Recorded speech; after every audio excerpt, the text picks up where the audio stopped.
Hi అండి, అందరూ బాగున్నారా? ఇప్పుడు నేను చూపించేది ఏంటంటే చికెన్ కర్రీ అనమాట. ఎక్కువ మసాలాలు లేకుండా, ఎక్కువ స్పైసీగా లేకుండా హోమ్ మేడ్ చికెన్ కర్రీ మేము ఎలా చేసుకున్నామో చూసేయండి.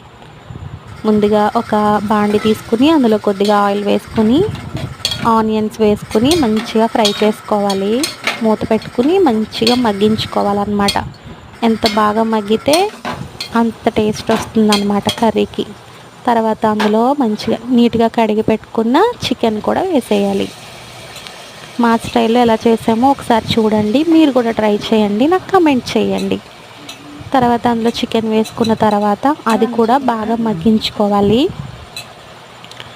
మూత పెట్టుకుని మగ్గించుకుంటే మంచిగా మగ్గిపోతుంది అన్నమాట చికెన్ కూడా. ఎక్కడ తర్వాత అందులోనే కొద్దిగా సాల్ట్ కూడా వేసుకుని, సరిపడనంత సాల్ట్ కూడా వేసుకుని, కొంచెం పసుపు కూడా వేసుకుని మూత పెట్టుకుని మంచిగా మగ్గించుకోవాలన్నమాట. తర్వాత అందులో అల్లం వెల్లుల్లిపాయ పేస్ట్ కూడా వేసుకోవాలి.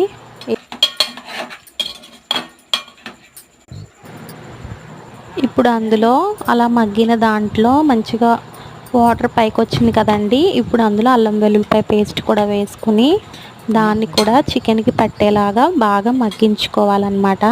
అందులో చిన్న చిన్న గుడ్లు వస్తాయి కదా, అవి కూడా వేసేసుకుంది మా అమ్మ. అవి చాలా మగ్గిన తర్వాత అందులో కొంచెం కారం కూడా వేసుకుని దాన్ని కూడా బాగా బాగా కలుపుకోవాలి. తర్వాత అందులోనే ఇంట్లో తయారు చేసుకున్న గరం మసాలా పొడి కూడా వేసుకుంటుంది. చూడండి, మనం వాటర్ వేయకుండానే చికెన్లో చాలా వాటర్ వచ్చేసాయి కదా, దాంతోనే చికెన్ కర్రీ చాలా టేస్ట్గా ఉంటుంది అన్నమాట. మనం అప్పుడు వాటర్ ఇంకెన్నో వేయనవసరం లేదు, కొన్ని వేసుకుంటే సరిపోద్ది అన్నమాట. ఆయిల్ కూడా పైకి తేలింది కదా, మంచిగా కలుపుకున్న తర్వాత అందులో కొద్దిగా వాటర్ వేసుకున్నాము. తర్వాత మూత పెట్టి ఆ చికెన్ బాగా ఉడికించుకుంటే చికెన్ కర్రీ రెడీ అయిపోతుంది అన్నమాట.